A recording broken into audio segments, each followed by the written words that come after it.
Bonjour à tous, j'espère que vous allez excellemment bien. Aujourd'hui on se retrouve pour parler cyclisme, pour faire le débrief de l'étape du jour de ce Tour d'Italie.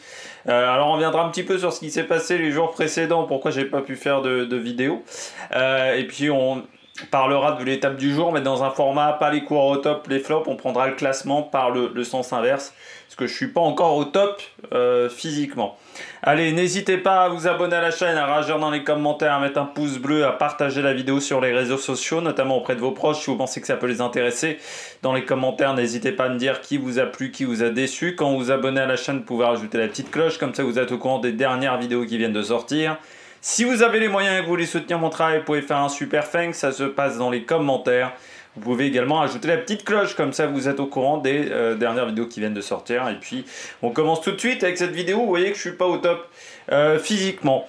Bon, bah, ce qui s'est passé tout simplement, alors que le chat a décidé de rentrer dans la litière, bien entendu, alors que j'avais attendu un petit peu. Les bonnes habitudes, elles, ne se perdent pas sur les vidéos. Ce qui s'est passé, c'est que je suis tombé malade. Alors dimanche, déjà, vous avez eu de la chance d'avoir la vidéo en ligne, parce que je suis tombé malade juste après.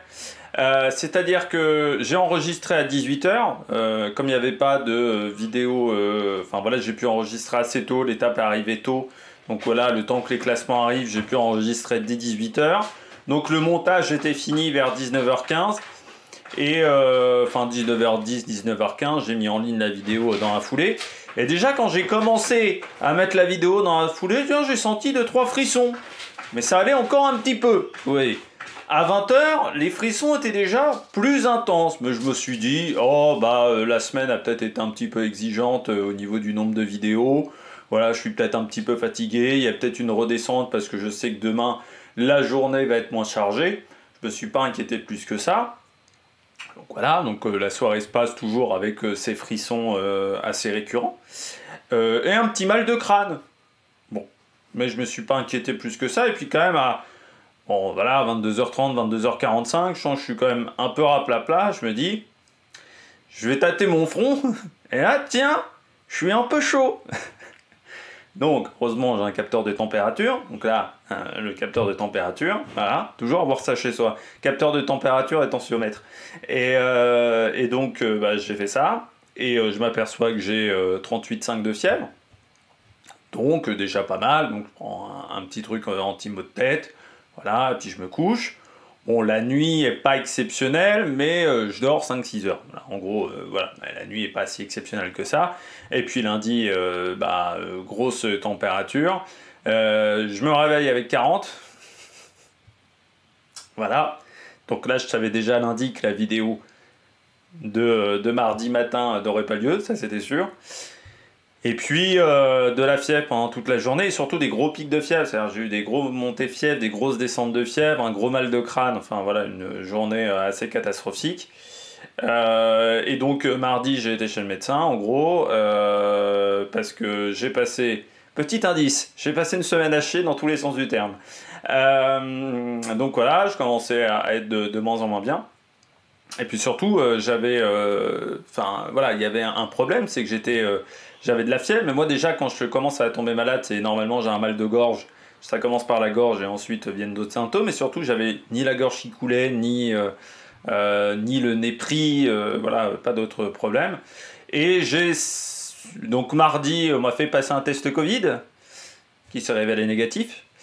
Donc on m'a fait passer d'autres tests et on s'est aperçu mercredi que les tests faisaient bien penser que j'avais une infection, sauf qu'on savait pas où j'avais l'infection, sauf qu'on avait un doute que ça soit au niveau de l'estomac et au niveau des intestins, je pense, alors c'est en cours d'analyse, voilà, je ne peux pas vous en dire plus, mais certainement j'ai, comme on dit, bouffé un bouboune pas frais. Voilà.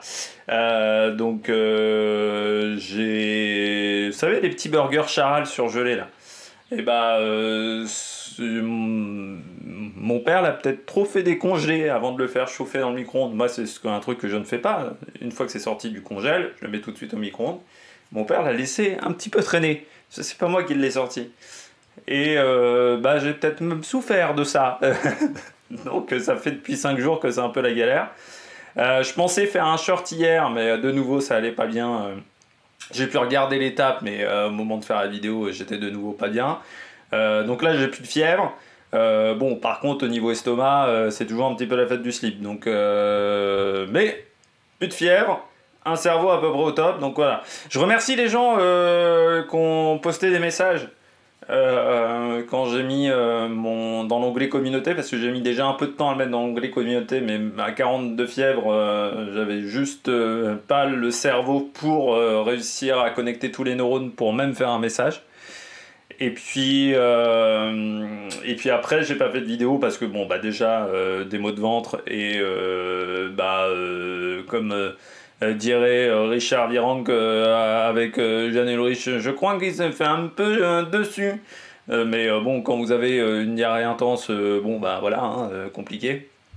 Vous êtes un peu affaibli. Et puis en passant en plus des nuits blanches, ça a été compliqué. Donc là, ça va peut-être mieux. J'ai pris des antibiotiques. C'est peut-être pas automatique, mais des fois ça marche quand même plutôt pas mal. Là aujourd'hui, ça va un peu mieux. Donc je peux faire la vidéo du jour. Mais en format quand même raccourci, parce que je suis encore, voilà, j'ai encore dormi de manière hachée cette nuit. J'ai dû dormir 4-5 heures, pas beaucoup plus. Donc après 2 nuits blanches, c'est pas l'idéal. La note de l'étape, après ce petit bilan médical, note de l'étape, moi je mettrais un 13 sur 20 aujourd'hui.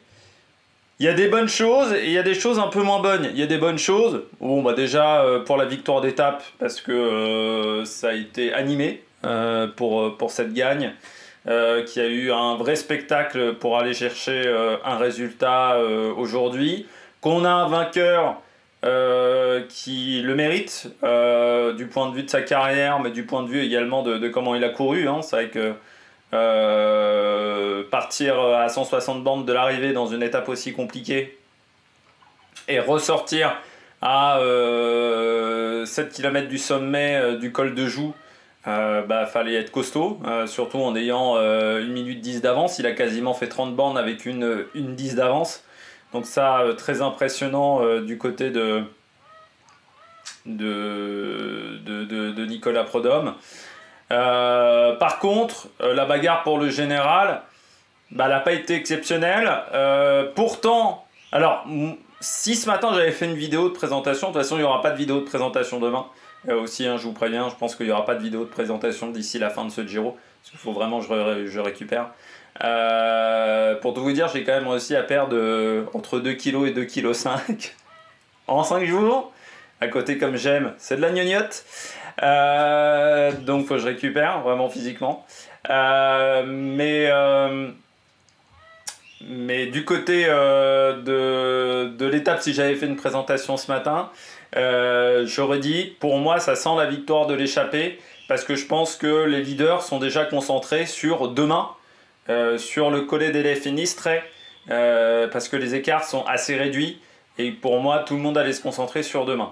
Et pourtant, je pense que dans certaines équipes, on avait l'idée d'essayer de faire péter Del Toro aujourd'hui, sauf que la UAE a été trop forte, et surtout qu'on a découvert que ses équipiers étaient peut-être un peu faiblards ou fatigués, au bout du rouleau comme moi il y a encore quelques heures. Donc je pense que c'est ce qui a fait que certains coureurs n'ont pas voulu y aller. Et on se retrouve donc avec une étape où d'un côté la bagarre pour la victoire d'étape a été intéressante, même si quand même on peut le dire, dans la majorité ça a été une élimination par l'arrière parce que beaucoup de coureurs sont fatigués, et de l'autre eh bien une bagarre pour le général où à part Carapaz en gros et un peu Pellizzari, c'est vrai que pour le reste on n'a pas eu 150 attaques, et pourtant Visma a roulé. On peut même dire que l'attaque de Pellizzari n'était peut-être pas forcément exceptionnelle. Voilà, du côté de la note de cette journée. On regarde donc le classement en sens inverse. Déjà pour vous annoncer 2 abandons aujourd'hui. Et c'est dommage, Marco Brenner du côté de la Tudor.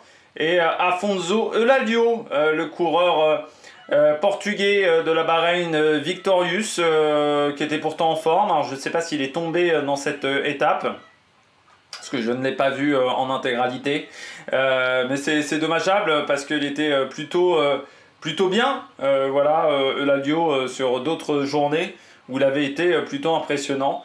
Et puis Marco Brenner, le coureur allemand de la Tudor qui a abandonné. On voit que dans le dernier Gruppetto, on trouve quand même plutôt des sprinters, notamment Sam Bennett qui fait pas un grand Tour d'Italie. On retrouve aussi Olaf Koy, Moschetti, Van der Horn, Van Uden, également Mozzato dans ce groupe-là, et Affini qui a tenté de partir dans des échappées en début de journée du côté de la Visma, mais ça n'a pas été efficace. Si on remonte un petit peu le classement, on voit Corbin Strong qui finit dans un groupe un petit peu plus haut, avec Baïs, avec Gerben Tyson, notamment avec Ed Byrne, avec Ethan Etern, notamment voilà, avec Oldani qui était dans l'échappée hier, Stefano Oldani, le coureur de la Cofidis, mais qui s'est fait un petit peu avoir même dans l'échappée d'hier, le coureur italien. On remonte un petit peu Gugelmi, Godon, Pérez qui était dans l'échappée aujourd'hui, mais qui a eu un rôle d'équipier pour Sylvain Moniquet. Il a beaucoup roulé pour Sylvain Moniquet. Bon, ça n'a pas été d'une grande réussite parce que Moniquet n'a pas été vraiment transcendant. Et surtout, je pense qu'il y avait meilleur que Moniquet. Mais on a tenté un coup du côté de la Cofidis. L'idée était, je pense, que l'échappée prenne de l'avance, mais elle n'a jamais eu plus de 3 minutes. Cette échappée, parce qu'elle a mis déjà du temps à se former, encore 40-50 km. Et puis ensuite, je pense qu'on n'était pas le... Enfin voilà, il y avait des équipes qui avaient envie de tenter quelque chose. Je pense EF, je pense encore la Visma, mais qui n'ont pas réussi aujourd'hui. Si on remonte un petit peu dans ce classement, Caden Groves, plutôt bien du côté des sprinters. Il faudra s'en méfier, Caden Groves, dimanche, du côté de Rome, parce que je trouve qu'il est plutôt bien sur ce Tour d'Italie. On voit qu'il est souvent lâché quand même assez tard. Donc ça, c'est plutôt intéressant. Ça montre que les jambes sont plutôt bonnes. Alors, il faudra passer convenablement la journée de demain, mais lui, il pourra peut-être mettre un petit peu moins d'énergie que certains de ses adversaires. Mats Pedersen aussi, qu'on a vu, qui s'est quand même longtemps accroché, qui finit à 37 minutes. Et puis Aolar, également pas mal. Arensman, qui a du mal à finir ce Tour d'Italie, avec une équipe Ineos qui a roulé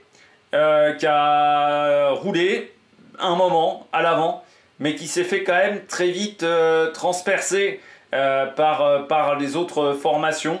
Ils n'ont pas réussi du tout à tenir la cadence du côté des adversaires de la Ineos, donc ce qui fait qu'ils ont quand même explosé. Plutôt les adversaires ont bien tenu la cadence et c'est plutôt Ineos qui s'est fait quand même bien exploser. Je trouve même que Bernal s'en sort bien aujourd'hui. On y reviendra quand on parlera du top 10. Et du côté d'Arenspan, qui jouait déjà plus grand chose du côté du classement général, on sent qu'il n'y a vraiment plus les jambes. Il fait partie des coureurs qui sont sur les rotules, qui n'ont plus d'énergie. Il a bien essayé de faire son travail d'équipier, mais Castroviero a presque été plus intéressant que lui. Donc ça montre que Arensman est fatigué sur cette fin de Tour d'Italie. Cette fatigue qui est apparue à cause du rythme de la deuxième semaine, qui certes n'était pas la deuxième semaine la plus dure de l'histoire d'un grand tour, mais qui s'est couru à haute intensité. On a eu peu d'étapes au final depuis le départ de ce Giro. On n'a pas roulé sur un gros tempo. Il y a eu l'étape 3, l'étape 4. On n'a pas forcément été rapide, mais très régulièrement, je vous disais en deuxième semaine, quand j'avais le temps de faire les vidéos et quand j'étais pas complètement HS, je vous disais, les étapes sont extrêmement rapides. On est au niveau de l'horaire le plus rapide, voire un peu plus rapide que l'horaire le plus rapide. Et là, ça se confirme avec Timen Arensman, qui est complètement lessivé sur cette fin de Tour d'Italie et qui n'a plus grand chose à se mettre sous la dent. Du côté des Visma, Van Aert, Van Barle. Van Barle, il a fait beaucoup, il en a mis beaucoup hier. Van Barle, il a été l'un des hommes importants de l'échappée remportée par Nico Dens la veille. Et là, je pense que donc il n'y avait plus beaucoup d'énergie aujourd'hui. Et du côté de Van Aert, c'était pas du grand Van Aert, mais je pense que l'objectif était de gagner une étape pour Van Aert. Et que là, bon, je dirais pas qu'il est en décompression, mais il a réussi cet objectif-là. C'est pas facile d'en remettre. Quand il a galéré, ça fait quand même depuis quelques mois qu'il galère. Ça peut se comprendre que là, voilà, on soit dans une situation où on a un petit peu du mal à en remettre. Voilà, qu'on ne soit pas forcément en capacité de se dépasser parce que on a réussi son objectif. Et puis si l'ambiance avec Simon Yates est aussi délétère que l'interview de Simon Yates à l'arrivée de cette étape, c'est vrai que ça donne peut-être pas forcément envie à Van Aert de se dépasser pour un leader qui vous traite de cette manière. On remonte de plus en plus dans ce classement. Déjà Jakob Fuglsang qui va prendre sa retraite à la fin de ce Tour d'Italie à 40 ans. Jakob Fuglsang, vainqueur de Liège-Bastogne-Liège, qui a eu une période vraiment très forte. Alors c'était un très bon coureur quand même, hein, mais il y a une période où ça a été un excellent coureur, je dirais entre 2018-2020, où il était vraiment très très costaud. Coureur qui a notamment remporté le Dauphiné 2 fois en saisissant sa chance le dernier jour. Vainqueur également de Liège-Bastogne-Liège. Donc voilà, on pourra saluer Jakob Fuglsang donc dimanche pour la dernière étape du Tour d'Italie à Rome. Et je pense qu'il a encore fait un bon travail d'équipier pour Derek G. Parce qu'on sait que c'est un personnage important dans l'équipe. Daniel Felipe Martinez, qui aura quand même traversé ce Tour d'Italie comme un fantôme. Alors après, moi je trouve ça quand même surprenant de l'avoir mis sur cette course, en sachant qu'il a repris assez tard quand même Daniel Felipe Martinez. Donc est-ce que c'était pour qu'il monte en puissance pour le Tour de France ou pour le Tour d'Espagne ? Peut-être la raison, hein, on s'est dit qu'on allait servir de ce Tour d'Italie en tant qu'équipier de Roglic pour qu'il monte en puissance, ce qui lui permettra d'être leader sur un autre grand tour. Peut-être la raison, mais c'est vrai que sur ce Tour d'Italie, il aura été quand même extrêmement transparent. On l'a quasiment pas vu hein, de la course Daniel Felipe Martinez. Du côté d'Israël, Nick Schulz, Simon Clark. C'est vrai qu'on peut regretter hein, du côté de Derek G qu'il n'ait pas une équipe, une chouille plus solide autour de lui parce que c'est un coureur intéressant, mais c'est déjà un coureur qui manque de punch, Derek G, et qui a quand même une équipe assez faible. Très vite, il se retrouve tout seul. David Gaudu, il a encore essayé aujourd'hui, il essaye un petit peu tous les jours, hein, David Gaudu, mais bon, c'est presque de l'acharnement thérapeutique, on pourrait dire à ce niveau-là. Du côté du coureur français, il est tout de suite lâché dans les premiers, encore pas dans une grande journée. Est-ce qu'il retentera demain? Ça c'est la grande interrogation. Moi je me dis quand même qu'on aurait peut-être pu le faire abandonner avant cette dernière semaine. Parce que si le reste de la saison est compliqué, peut-être si sa blessure a mal cicatrisé, parce que dans une course cycliste c'est pas toujours facile de cicatriser et surtout de cicatriser avec des blessures profondes, et ça peut se réinfecter parce que forcément vous avez énormément de salissures, surtout au niveau des mains, même si vous pouvez mettre des gants. Quand il fait chaud, déjà les coureurs souvent ne portent plus de gants donc au niveau des mains, on se retrouve à avoir une plaie qui peut encore possiblement récupérer de la poussière.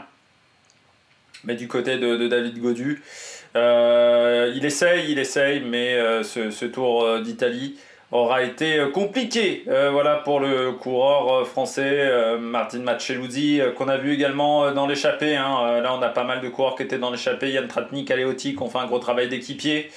Garofoli, qui fait quand même un Tour d'Italie très intéressant. Cepeda, un peu sur les rotules aussi. Fortunato, qui a sécurisé le maillot du classement de la montagne dès mardi avec cette échappée, où j'ai quand même été assez surpris mardi qu'aucun adversaire dans l'échappée décide d'aller marquer des points face à Fortunato, décide un peu de challenger Fortunato, parce que je rappelle, comme l'ont bien démontré certains observateurs, qu'être troisième d'un classement de la montagne, ce sont des gros points UCI.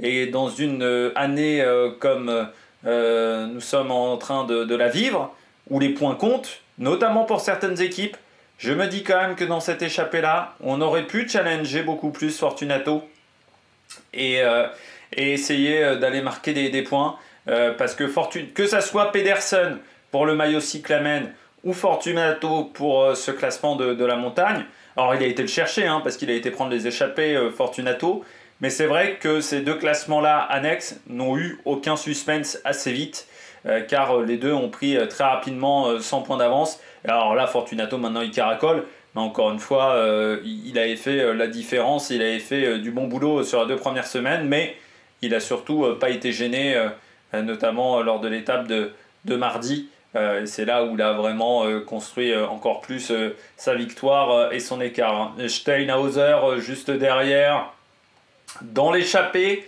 pas forcément des grandes jambes. Alors il a fait beaucoup d'efforts, Steinhauser, dans l'échappée. Un peu comme Anthony Perez, je pense que l'objectif c'était que l'écart grandisse pour essayer là dans son objectif, lui c'était pas que l'échappée aille au bout, mais c'était dans l'idée de fatiguer les équipiers. Parce que comme les équipes adverses de Carapaz ne voulaient pas que l'échappée prenne beaucoup d'avance pour aller chercher possiblement une victoire, et bien plus Steinhauser mettait un rythme important dans l'échappée, plus eux derrière étaient obligés de rouler vite. Et plus ils roulaient vite derrière, plus possiblement ils étaient en capacité de s'épuiser. Alors est-ce que ça a été un travail vain pour Steinhauser pour la victoire d'étape? Oui.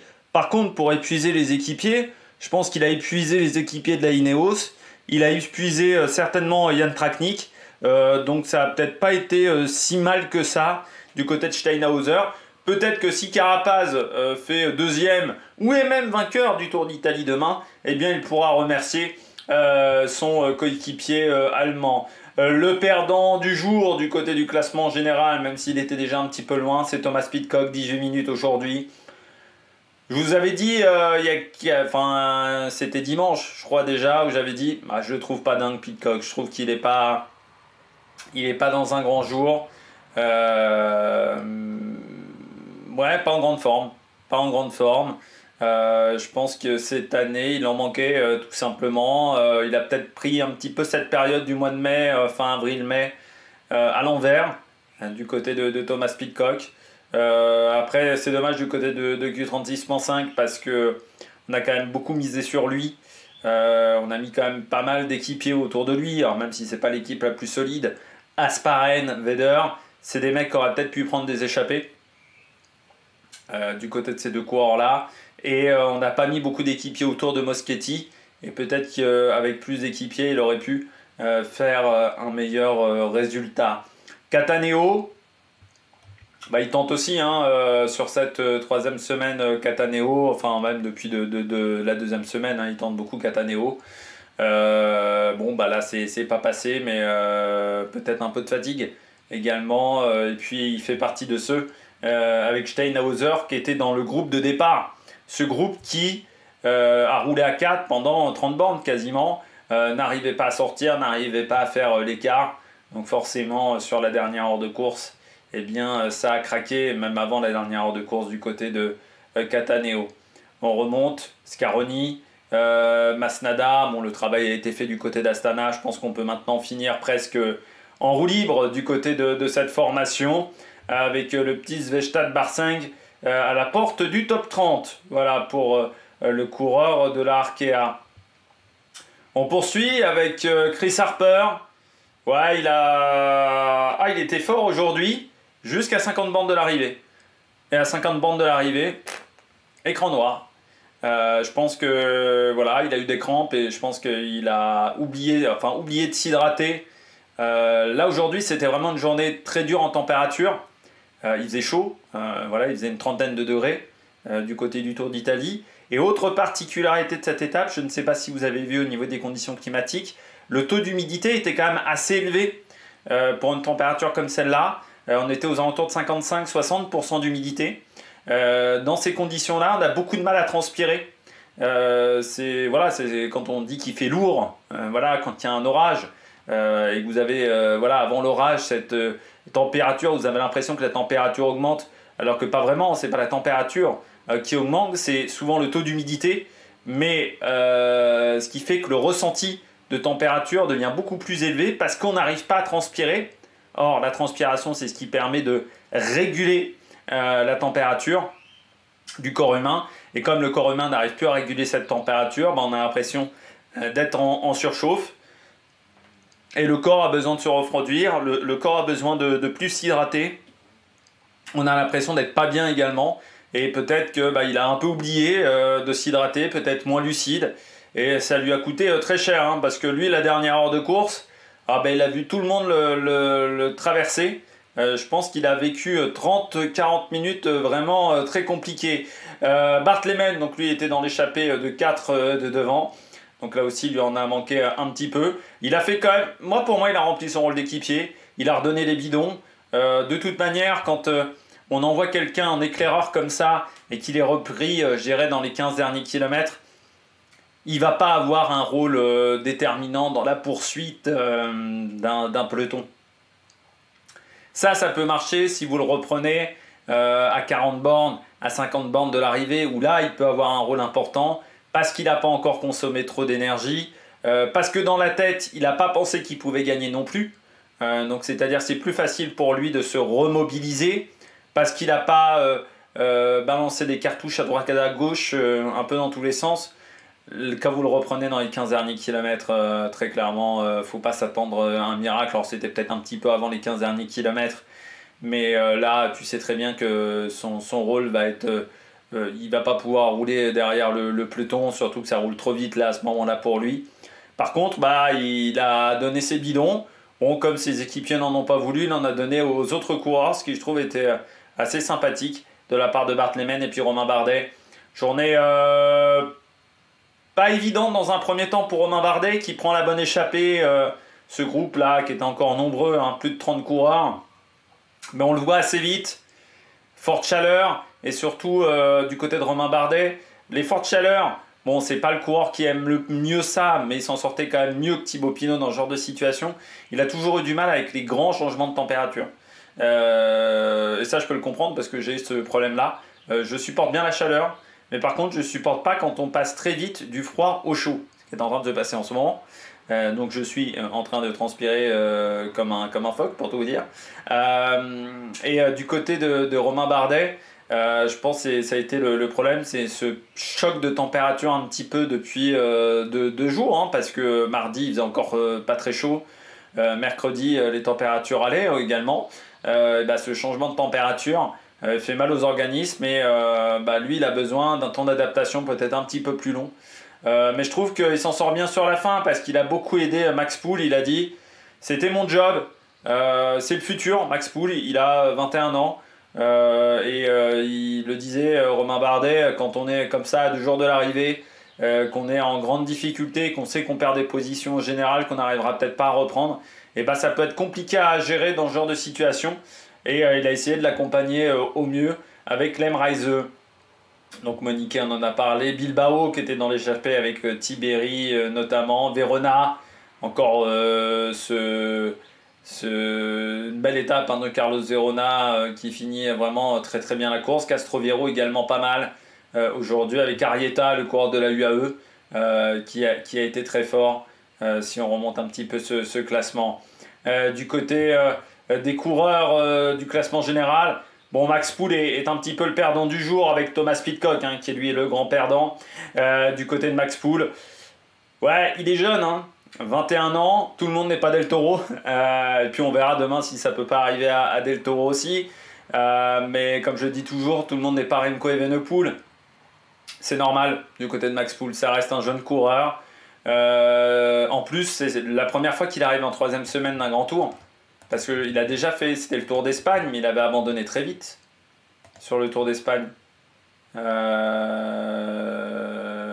non, il était tombé, mais il n'avait pas abandonné. Il faisait partie de la chute Oscar Only et tout ça, mais il n'avait pas abandonné. Donc non, j'ai dit une bêtise, il a fini ses 2 grands tours précédents, comme vous pouvez le voir. Max Poole. Déjà, c'était le Tour d'Espagne, c'est toujours un petit peu différent, le Tour d'Espagne en termes de rythme. Vous avez parfois des étapes qui sont plus lentes. En termes de pression médiatique également, c'est différent. Et puis, il n'avait pas forcément ce rôle de leader qu'il avait là sur ce Tour d'Italie. Et avec en plus un Romain Bardet à votre service, c'est pas forcément évident à gérer pour Max Poole. Donc voilà, peut-être que là, la pression lui a joué des tours. Florence Tork, c'est bien ce qu'il a fait aujourd'hui, Florence Tork. Hein, il a accompagné pendant très longtemps Storer. Moi, j'ai bien aimé la journée de Florian Stork encore, et puis Piganzoli. Oui, Piganzoli. Ouais, là aussi, on est sur un coureur qui est jeune, peut-être une journée un petit peu de moins bien, et c'est vraiment accroché. Hein. Lui, dans le 3e col de la journée, parce qu'il était déjà pas bien à ce moment-là.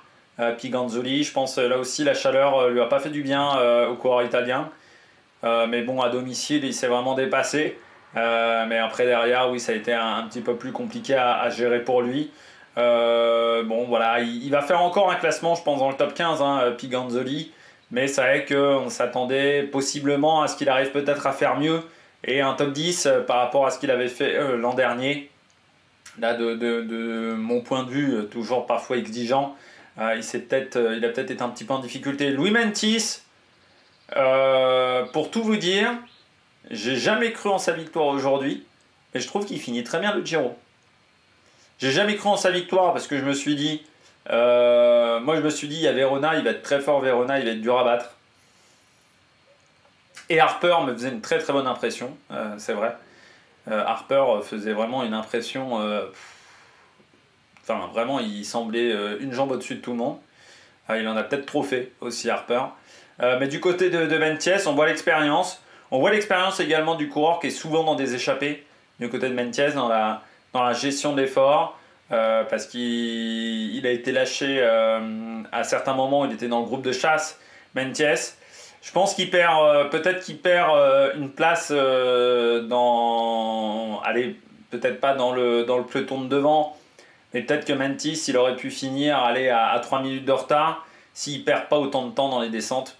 Parce que c'est vrai que les descentes de Mentis, tu sens qu'il y a une belle marge de sécurité hein, quand même de la part du Sud-Africain.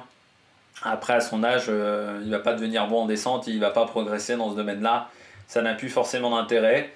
Et puis le peloton, pour moi, Bernal s'en sort très très bien aujourd'hui, Bernal, parce qu'il est quand même isolé très vite, vu que ses équipiers se sont mis à fond et ont tous été transpercés par le peloton.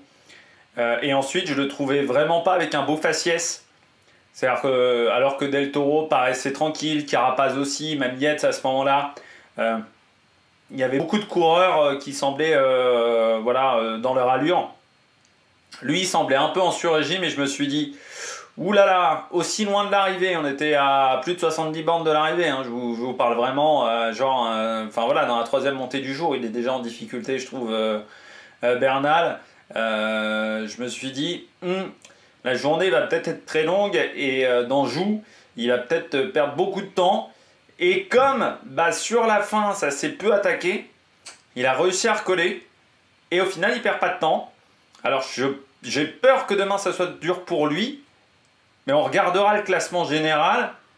Je pense que même si c'est dur demain pour Bernal, allez, il perdra. Avec l'expérience, il est capable de bien gérer la perte de temps. Et puis avec l'envie, mais avec l'expérience du côté de Bernal, il peut peut-être encore... il restera dans le top 10, je pense, Bernal. Voilà, et ça sera déjà un très bon résultat pour lui. Une belle satisfaction. Dans le perdant, pour moi, c'est Yates. Parce que il a vraiment souffert. Il a un peu souffert, je pense, dans le final. Il n'a jamais attaqué. En plus, il engueule ses équipiers en interview à l'arrivée. Bon, voilà, et un peu sa direction sportive, je suis pas sûr que ça soit l'idée du siècle, surtout quand tu viens d'arriver dans l'équipe. et jusqu'à maintenant, tu faisais plutôt une bonne course côté Yates, mais ça exprime peut-être sa frustration de ne pas avoir eu des bonnes jambes aujourd'hui, de ne pas avoir pu appliquer ce qu'il avait envie de faire. Mais voilà, dommage voilà, du côté de Simon Yates. Tiberi, bravo quand même pour l'étape du jour. Il a osé. Il reprend quand même un petit peu de temps, il reprend des places. Bon, voilà, il récupère les journées précédentes qui n'ont pas forcément été exceptionnelles. Bon, il le disait, il est gêné à l'aine hein, depuis sa chute sur l'étape d'Estrade Bianche. Forcément, c'est un handicap. Hein, l'aine, c'est à l'intérieur de la cuisse. Au-dessus, hein, voilà, vous avez pubis à ce niveau-là. Et donc, c'est une zone pour mettre déjà, pour avoir déjà eu des douleurs à l'aine quand j'étais petit adolescent, on dirait ça comme ça. Je peux vous dire, c'est très douloureux. C'est une zone qui est très sensible et pourtant c'était pas des déchirures, hein, ça devait être une micro déchirure, un truc comme ça que je devais me faire.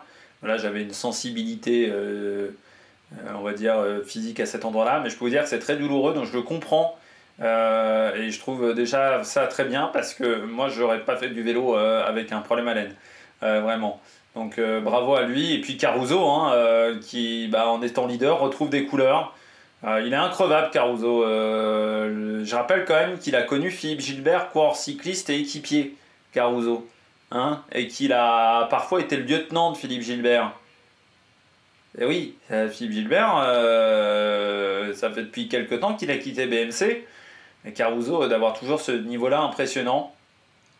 Carapaz, désormais je pense que c'est le seul qui peut vraiment gêner Del Toro. Ce qui sera donc plus facile à gérer pour Del Toro parce qu'il a vraiment un adversaire à contrôler après les autres. Il a un peu de marge. Il a un peu d'écart. Carapaz, il a tenté aujourd'hui. Son attaque elle est vraiment franche, elle est costaud, l'attaque de Carapaz pardon, mais il y a trop d'équipiers à ce moment-là pour Del Toro pour faire la différence.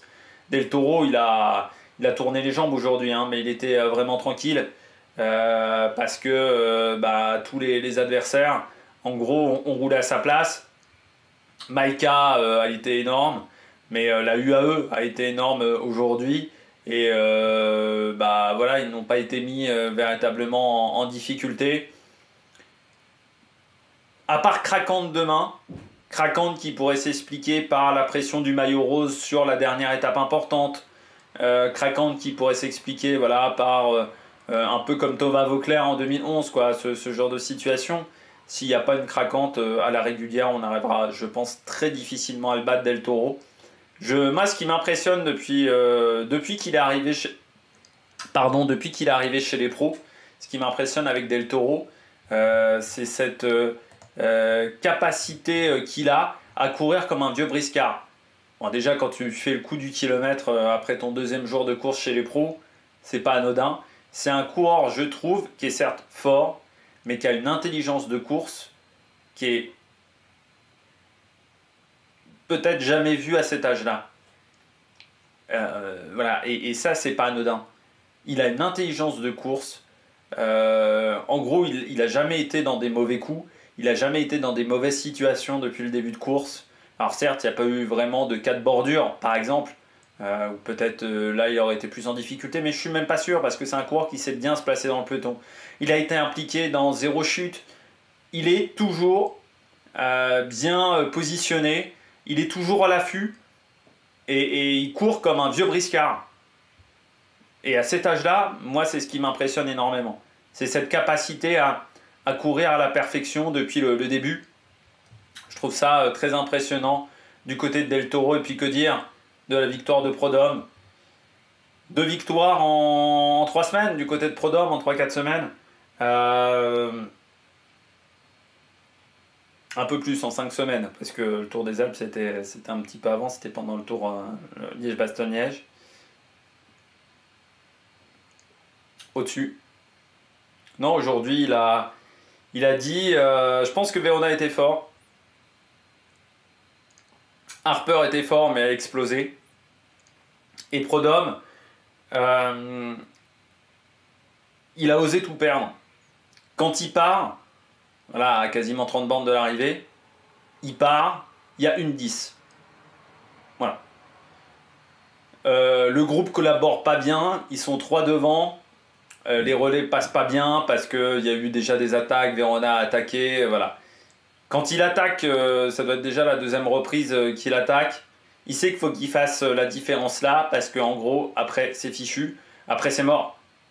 Et bah, il arrive à faire la différence. Et puis après, faut être solide dans la tête, faut faire le travail. Mais je dirais c'est presque un travail d'équipier qu'il a fait. Mais le travail d'équipier qu'il fait depuis tout temps, un peu comme Nico Dens. Ce travail d'équipier qui leur permet d'être fort dans la tête, de résister et de tenir longtemps à une bonne cadence de pédalage, même avec la fatigue, de donner le maximum. Et eux, habituellement, ils donnent le maximum, mais pour quelqu'un d'autre. Alors autant te dire que quand c'est pour leurs pommes, ils sont en capacité de se donner encore plus à 10 000%. Et je pense que la victoire sur le Tour des Alpes, elle a débloqué. Pas forcément le fait de gagner, mais la manière dont il a couru ce jour-là, où il a été en mesure d'aller battre les meilleurs et d'être un jour le meilleur. Et ça, je crois que ça lui était peut-être jamais arrivé, où il n'avait jamais eu cette sensation-là, Prudhomme. Et je pense que c'est ça qui a créé un déclic, c'est qu'il s'est dit, je peux vraiment, je peux être au top, je peux rivaliser avec les meilleurs, je peux donner mon maximum. Et ça, je pense, c'est ce qui a été important dans l'étape du jour du côté de Nicolas Prudhomme. Et bravo, bravo à lui, il peut être très heureux. Première victoire française sur ce Tour d'Italie. Victoire également de Décathlon et c'était mal embarqué avec l'abandon le premier jour de Geoffrey Bouchard. Mais ils ont su rester mobilisés et pourtant ça n'a pas été simple.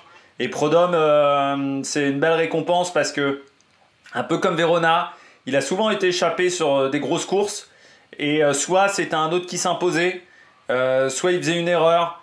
Voilà, quand Verona gagne, il est dans l'échappée, il est fort ce jour-là. Mais là, il a réussi à faire la différence et parce qu'il a pris des risques, il a osé tout perdre. Et comme je dis toujours, parfois pour s'imposer, il faut oser prendre des risques, il faut oser tout perdre. Et ça a été ce qu'a fait Nicolas Prudhomme. On regarde le classement général. Del Toro donc avec 43 secondes d'avance sur Carapaz, mais regardez, ça s'est fait presque aux bonifications. 52 secondes de bonification récupérées depuis le début de la course. C'est pas arrivé souvent quand même sur une épreuve de 3 semaines. Richard Carapaz est deuxième, une 21 pour Simon Yates, qui je pense doit plus regarder derrière avec Derek G et Caruso que devant avec Carapaz. Donc G de 27, Caruso 3,36. Pour Bernal, il faudra qu'il se méfie énormément de Pellizzari qui finit fort. Rubio qui ne fait pas de bruit mais qui est 8ème. Un peu comme d'habitude, j'ai envie de dire Rubio. C'est pas le coureur qui est le plus spectaculaire, le plus impressionnant, mais là. Storer, au final, il a tenu 3 semaines justequ'à maintenant. C'était un peu mon inquiétude après sa victoire sur le Tour des Alpes, mais il s'en sort très bien. Et puis McNulty qui est dans le top 10. Donc on a quand même 2 UAE dans le top 10, 4 dans le top 15.